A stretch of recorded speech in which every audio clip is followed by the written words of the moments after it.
চলো চলো চলো তোমাদের সাথে শেয়ার করে ফেলি সরস্বতী পুজোর দিনকে আমি কি মজা করেছিলাম। সারা রাত থেকে সরস্বতী পুজোর আগের দিন আমরা রাস্তায় করেছিলাম আলপনা, এখন তোমরা সেই ভিডিওই দেখতে পাচ্ছ। আর শুধু আমি একা নয়, পাড়ার সবাই হেল্প করার জন্য চলে এসেছিল। এটা দেখে তো আমার ভীষণই ভালো লাগছিল।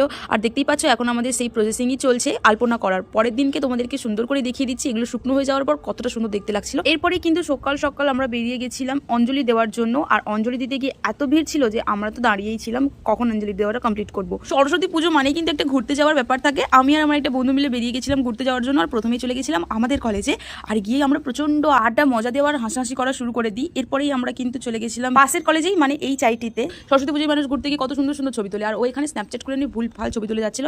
এগুলো নিয়েই আমরা হাসাহাসি মজা করছিলাম আর কাপেলদেরকে নিয়ে আলোচনা করছিলাম, যেটা সব থেকে বড় টপিক। এরপর একটুখানি গেছিলাম সিটি সেন্টারে ভালো ছবি তোলার জন্য, কিন্তু শেষ অবধি আমরা ওখান থেকেও বেরিয়ে এসেছিলাম, কারণ কাপেলদের এত ভিড়ের মধ্যে থাকতে সত্যিই আমাদেরই লজ্জা লাগছিল। যাই হোক, তারপরে বেরিয়ে এসে আমরা চলে গেছিলাম একটা দোকানে, আর ওখানে কিছু ছোট্ট খাট্ট স্ন্যাক্স খেয়ে নেওয়ার পর চলে গেলাম বাড়ি। তোমাদের সরস্বতী পুজোটা কেমন কেটেছে সেটা জানিয়ে আমাকে কমেন্ট করতে ভুলো না, চ্যানেলটাকে সাবস্ক্রাইব করে নিও। বাই।